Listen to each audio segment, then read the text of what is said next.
ఓం నమో శ్రీ లక్ష్మీ వెంకటేశ్వరాయ శ్రీ మహాగణాధిపతియే నమః.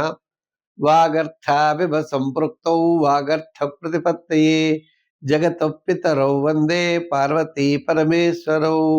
జగత్తుకు ఈ తల్లిదండ్రులైన పార్వతీ పరమేశ్వరులకు నమస్కారం తెలియజేస్తూ మనం 2025 పూర్తి చేసుకుని 26లో ప్రవేశిస్తున్న మనం నూతన సంవత్సరానికి స్వాగతం పలుకుతూ మన వార ఫలాలు కూడా నూతన సంవత్సరంలో కూడా చెప్తున్నాం.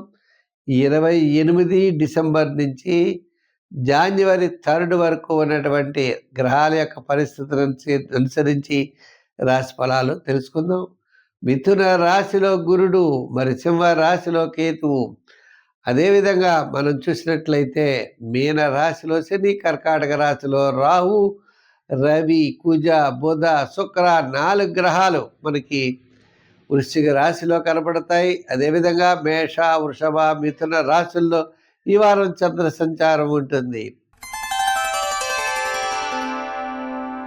మకర రాశి, ఈ మకర రాశి వారికి చూస్తే శాటర్న్ శని 3వ స్థానంలో ఉన్నాడు, అత్యద్భుతంగా ఉన్నాడు. రవి 10వ స్థానంలో ఉన్నాడు, అంటే 10లో కాకపోయినా 11లో ఉన్నాడు రవి. రవి, కుజుడు, బుధుడు, శుక్రుడు, అంటే విందులు వినోదాల్లో పాల్గొనే అవకాశాలు ఉన్నాయి.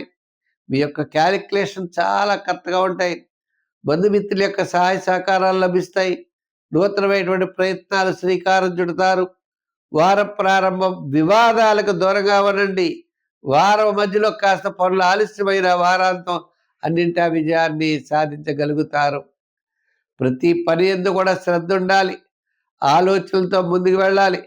నూతనమైనటువంటి ప్రయత్నాల విషయంలో కూడా శ్రద్ధ వహించాలి. అయితే కొంతమంది సహాయ సహకారాలు అవ్వచ్చు.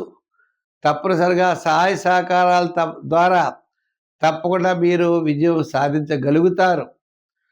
అంటే ఈ రాశి వారికి కొన్ని గ్రహాలంటే మరి శని ఒక్కడే తృతీయ స్థానం, మిగిలిన గ్రహాలన్నీ కూడా సామాన్యంగా ఉన్నాయి.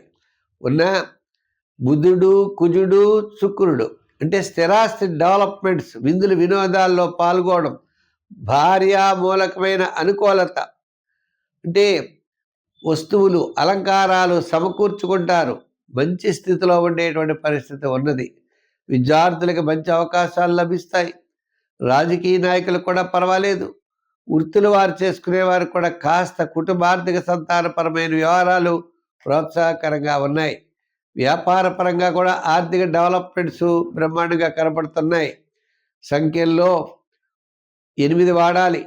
రంగుల్లో లైట్ బ్లూ కలర్ వాడండి. ఆరాధనలో ఎక్కువగా శివారాధన ఎక్కువ చేయండి, మంచి ఫలితాలు ఉంటాయి. దానాల్లో గురువారం నాడు మొలకెత్తిన శనగల్ని దానం చేయండి.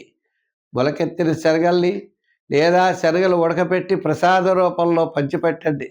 దత్తాత్రేయుడి యొక్క చరిత్ర చదవండి, లేదా దక్షిణామూర్తి యొక్క ఫోటోకి దండం పెట్టుకుని స్తోత్రం వినండి.